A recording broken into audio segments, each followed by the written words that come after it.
Hey guys, it's Matt from the Hickory Grove here, bringing you another great backyard plant that you guys can learn. It's one of my favorite ones this time of year to always find here in northern Pennsylvania. And I'm sure you guys have seen it. It gets mistaken for a mushroom quite often, but it's a plant. It's not a mushroom, it's not a fungus. What you have here that I'm showing you is called Monotropa Uniflora.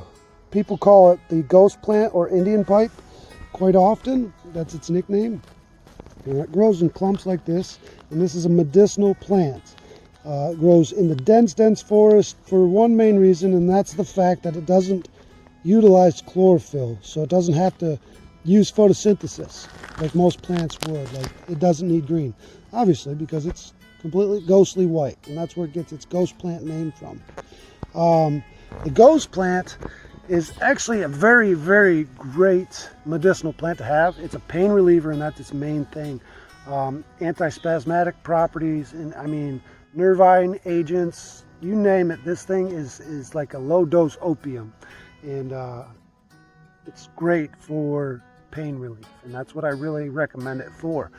A lot of people will make the tinctures out of that with 100% grain alcohol and let it sit for that 21 days to a month and get that extract out. And what's cool about this is, even though they're ghostly white right now, when you extract these, the water will turn this beautiful blue, like a vibrant blue color, and almost metallic blue. It's very cool. And there's no added flavor to the grain alcohol after it's extracted either. It's kind of just that same flavor. So there's no weird plant, mushroom, nothing taste. But let's go over what it really looks like, I guess. Let me get you a good one here. All right, so the ghost plant gets its name because of the color of it. It's got this ghostly white, almost pinkish tone that you can see in the stalk.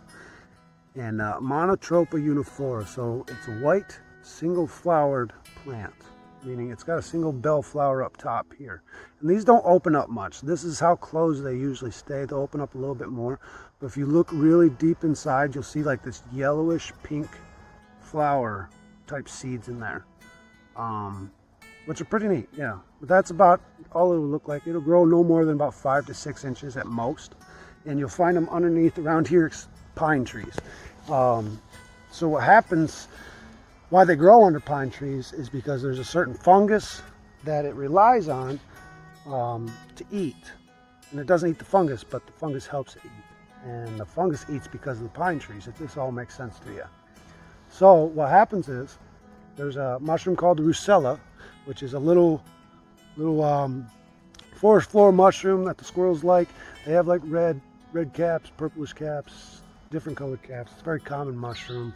White stem, no veil on the stem, and very pronounced gills underneath the cap. I'll attach a picture. But yeah, so they grow underneath the pine trees and all that kind of stuff around here, and they basically feed off of the roots of the pine tree and all that kind of stuff on the forest floor, the nutrients from the pines. Well, that in turn from the mushroom will push the nutrients to the Monotropa Uniflora, which will feed the Monotropa Uniflora, and that's how it gets its food. It relies on that Russella mushroom. Not many other mushrooms that I know of can actually feed the ghost plant, so it's very reliant on that. So if you have what I call the Russella squirrel mushrooms around, look for the ghost plant. You might possibly have it, especially if you're in a darker area. They love these dark woods. I have 2 giant pines on the back side of you guys where you're at right now, and Russellas grow all over here. The squirrels usually grab them up and they stash them up in the trees. But yeah, so it's all through the roots. And that's where the medicinal value of the Monotropa Uniflora actually sits, is in its root base. So you're going to want to make a tincture. You can do the whole thing, but you need the root base to make your tinctures. So very cool plant, very resilient plant, and very uniquely grown plant that doesn't use chlorophyll or photosynthesis, you know. So very cool thing to study. But yeah, I just want to show you guys, it's a great, like I said, great pain reliever, something you guys can put in the apothecary and really utilize one day. Instead of taking a bunch of, you know, aspirins, Tylenol, stuff like that, why not try something like this, you know.